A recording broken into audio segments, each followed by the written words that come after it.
Everybody talks about starting a business, but once you start it and are pretty financially successful, nobody talks about what is the next step. How can we have real-time freedom? Because the reason we start our businesses is so we can have the financial resources and the free time to live the life that we want, spend time with our children and family, dedicate time to our hobbies, etc. But the reality is typically different. Long hours, hustle, and no time for anything else other than the business. So by helping over 70 businesses scale and the owners remove themselves from the day-to-day operations, I have seen the typical mistakes all of them, or most of them, were making that were preventing them from being really free thanks to their business. So today I'm going to share the top 4 so you can avoid them. Let's get into it. The first one, if I need to scale, I need to hire. Hiring is one of the biggest mistakes that people make, but not because hiring is a mistake in and of itself. It is because they haven't prepared their business to hire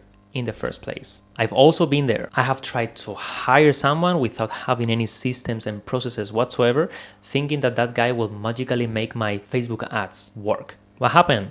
Our engagement was for 2 months and we didn't achieve anything. Everything was chaotic. People need training. People need a structure to work on. And if there hasn't been any prior preparation, the new hire is going to continue eating up your time. And what's even worse, if the hire leaves, you will have to redo the same steps that you have done with that old hire. Although some of the clients that come to me, they typically come before they do that first hire because they've understood that they cannot hire without having a proper system, or because they just feel embarrassed to bring anyone into their business in such a shape. So before start hiring, make sure that your business has the systems, processes, and most importantly, the documentation that explains how to do the things that this new hire is going to be responsible for. Our purpose is that your business, it is dependent on the systems that you create and not on the people that you hire. Okay, so connecting with this first mistake number 2, thinking I don't have time to create systems. Because you may already understand that you need them, but you will need to release the foot off of the gas pedal so you can create the systems and then you can continue moving forward.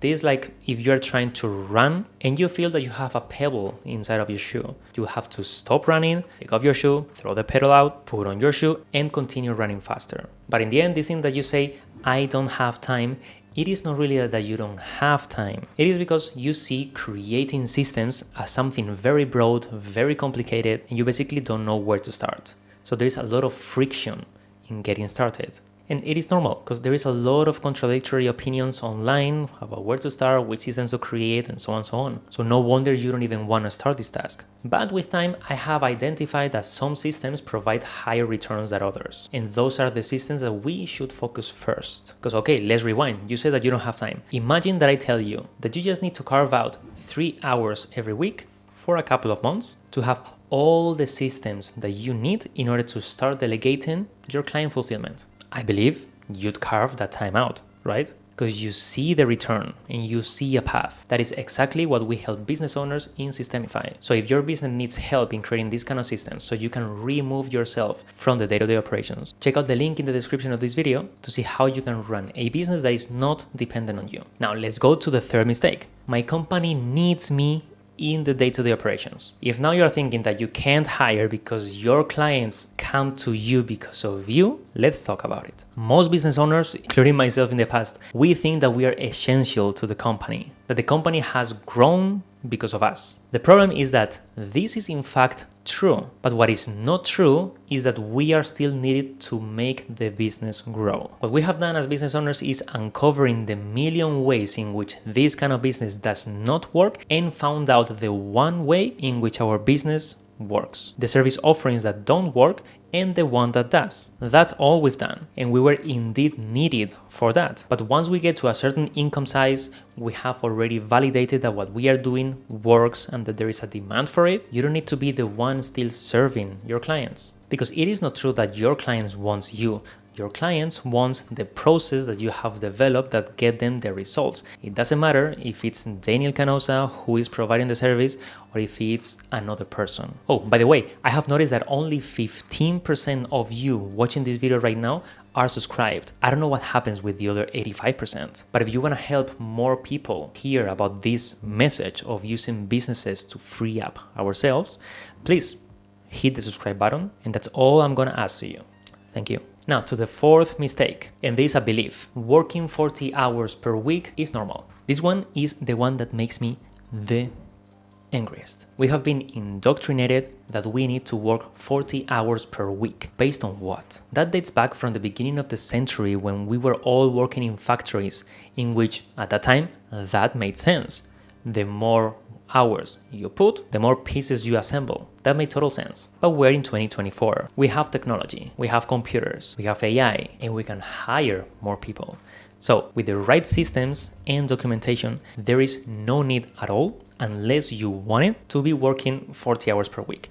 I know that some of you even work more than that, which for me, contrary to all these hustle culture advocates out there say, that is not healthy. You cannot reach a good balance in your life working that amount of time. So if you think the same way as me, that we should have balance in all areas of our life, in which business is one part of it, it is not the most important, then where our focus should be is on gaining more and more leverage till we get to the point in which we just have to work, let's say 10 hours or however many hours you truly want to be working on, and on the things that we want to work on. So let's say that I only want to be managing the strategy of my business, so I will be able, with the right systems and delegation, to outsource everything else. The client fulfillment can be done by a one guy or by a small team. Marketing and sales, that can also be done by other people, and I can just remain at the top of it, not because it is hierarchical, but at the top of it, so I can see everything that is going on and just direct the ship where I want it to be. And that doesn't take much longer than 10 hours. And that's it. If you've made it this far, it means that probably this topic interests you, but let me know if you like this kind of more mindset videos and not so much showing how to do things in Notion, because I think that mentality is truly the key to be able to do anything else. Notion and systems is just an enabler, but without the right mindset, we cannot get there. So let me know in the comments what you think of this video. And that is it for today, guys. And as always, hasta la próxima.